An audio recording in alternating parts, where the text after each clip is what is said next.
Chapter 17. He turned back to his campsite and looked to the wreckage. He had a lot to do. Rebuild his shelter, get a new fire going, find some food or get ready to find some food, make weapons, and he had to work slowly because his ribs hurt. First things first, he tried to find some dry grass and twigs, then peeled bark from a nearby birch to shred into a fire nest. He worked slowly, but even so, with his new skill, he had a fire going in less than an hour. The flames cut the cool, damp morning, crackled, and did much to bring his spirits up, not to mention chasing away the incessant mosquitoes. With the fire going, he searched for dry wood. The rain had driven water into virtually all the wood he could find, and at last located some in a thick evergreen where the top branches had covered the lower dead ones, keeping them dry. He had great difficulty breaking them, not being able to pull much with his arm or chest muscles, but finally got enough to keep the fire going all day and into the night. With that, he rested a bit, eased his chest, and then set about getting a shelter squared away. Much of the wood from his original wall was still nearby, and up and back of the ridge he actually found a major section of the weave, still intact. The wind had torn it out, lifted it, and thrown it on top of the ridge, and Brian felt lucky once more that he had not been killed or more seriously injured, which would have been the same, he thought. If he couldn't hunt, he would die, and if he were injured badly, he would not be able to hunt. He jerked and dragged wood around until the wall was once more in place. Crudely, but he could improve it later. He had no trouble finding enough pine boughs to make a new bed. The storm had torn the forest to pieces. Up and back of the ridge, it looked like a giant had become angry and used some kind of a massive meat grinder on the trees. Huge pines were twisted and snapped off, blown sideways. The ground was so littered, with limbs and treetops sticking every which way, that it was hard to get through. He pulled enough thick limbs in for a bed, green and spicy with the new broken sap smell, and by evening he was exhausted, hungry, and hurting. But he had something close to a place to live again, a place to be. Tomorrow, he thought as he lay back in the darkness, tomorrow maybe the fish would be back, and he would make a spear, a new bow, and get some food. Tomorrow he would find food and refine the camp, and bring things back to sanity from the one completely insane day. He faced the fire. Curving his body, he rested his head on his arm and began to sleep when a picture came into his head. The tail of the plane sticking out of the water. There it was, the tail sticking up, and inside the plane, near the tail somewhere, was their survival pack. It must have survived the crash because the plane's main body was still intact. That was the picture, the tail sticking up and the survival pack inside, right there in his mind as he dozed. His eyes snapped open. If I could get at the pack, he thought. If I could get at the pack. It probably had food and knives and matches. It might have a sleeping bag. It might have fishing gear. Oh, it must have so many wonderful things. If I could get at the pack and just get some of those things, I would be rich. So rich if I could get at the pack. Tomorrow. He watched the flames and smiled. Tomorrow I'll see. All things come tomorrow. He slept, deep and down with only the picture of the plane tail sticking up in his mind. A healing sleep. In the morning, he rolled out before true light. In the gray dawn, he built up the fire and found more wood for the day, feeling almost chipper because his ribs were much better now. With camp ready for the day, he looked at the lake. Part of him half expected the plane tail to be gone, sunk back into the depths. But he saw that it was still there, didn't seem to have moved at all. He looked down at his feet and saw that there were some fish in his fish pen looking for the tiny bits of bait still left from before the wind came. He fought impatience to get on the plane project and remembered sense, remembered what he had learned. First food, because food made strength.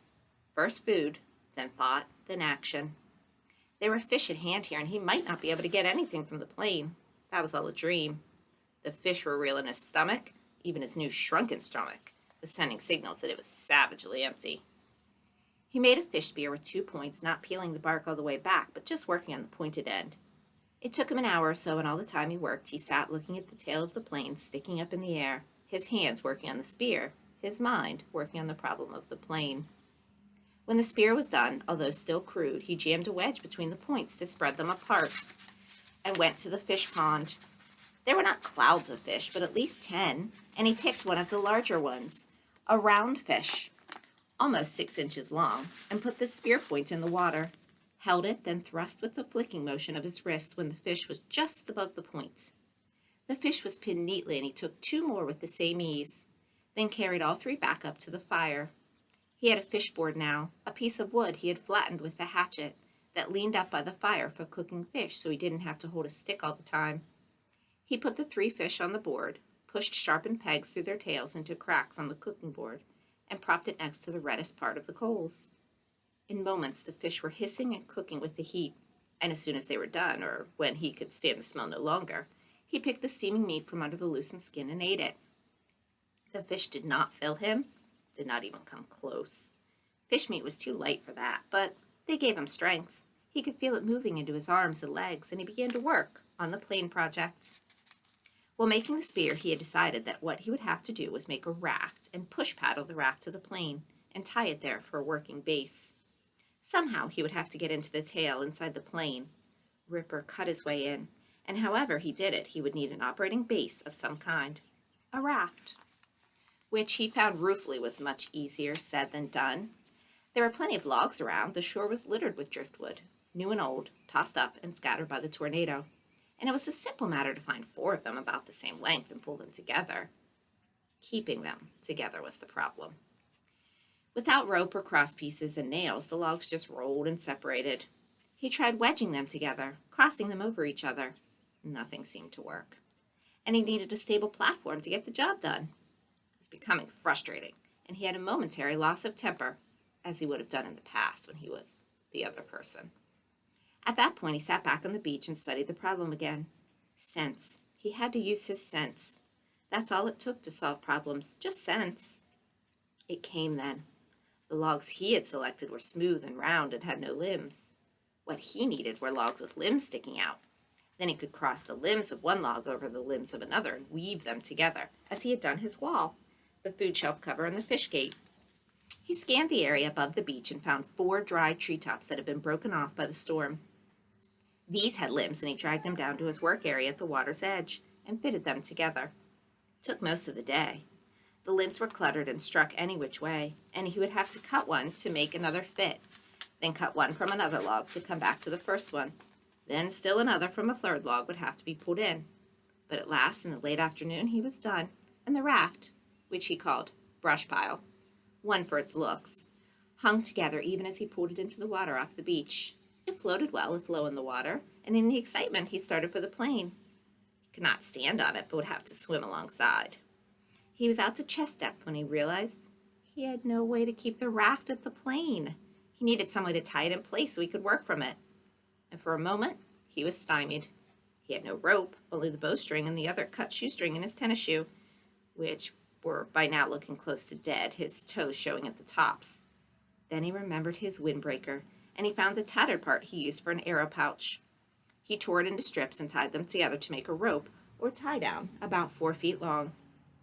It wasn't strong. He couldn't use it to pull a Tarzan and swing from a tree, but it should hold the raft to the plane.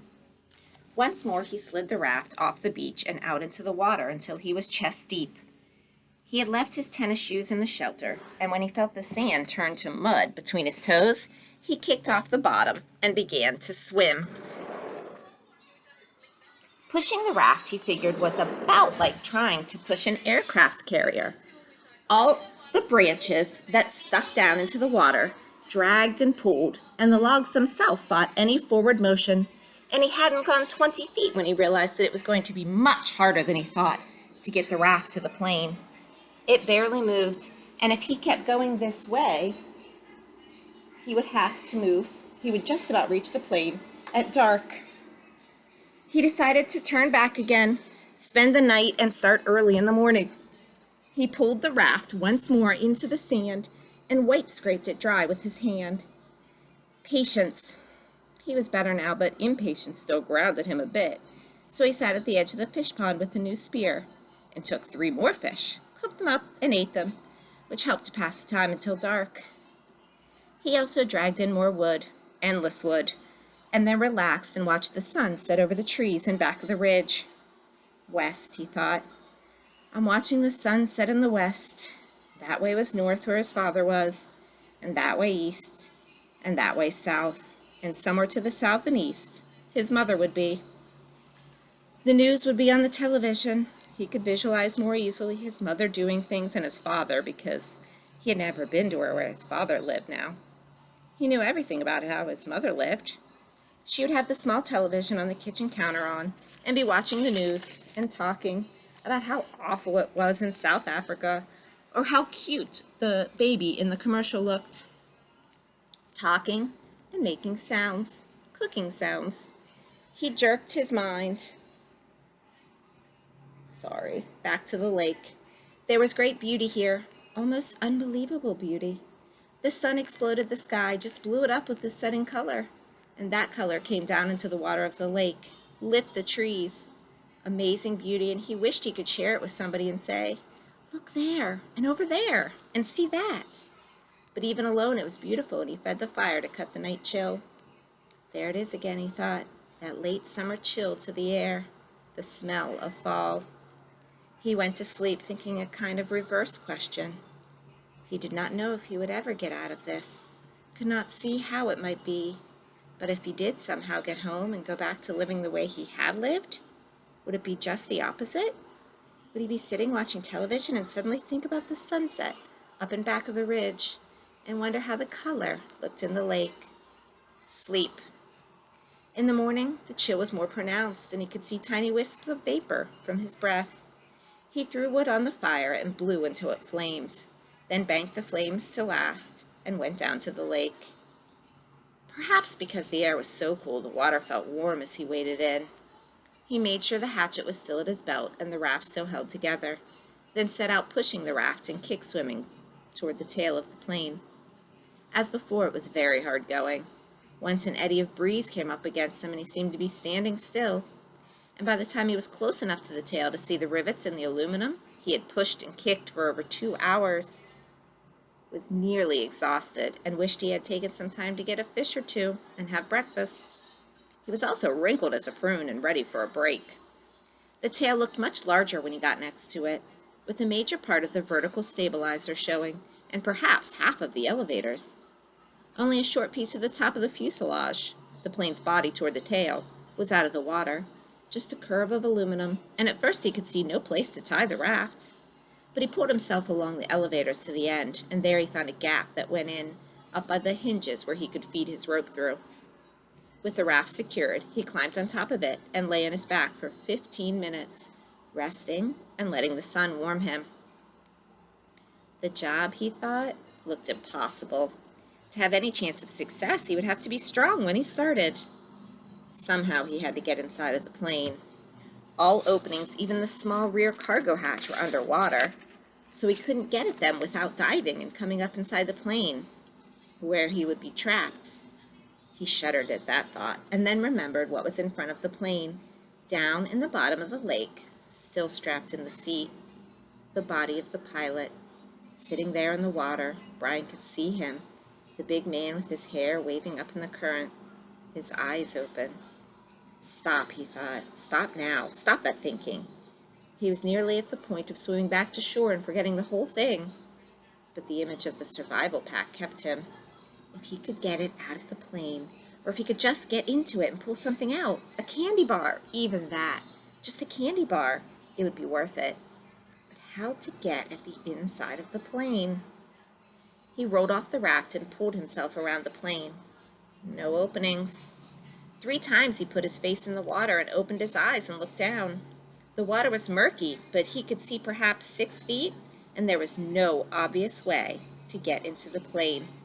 He was blocked.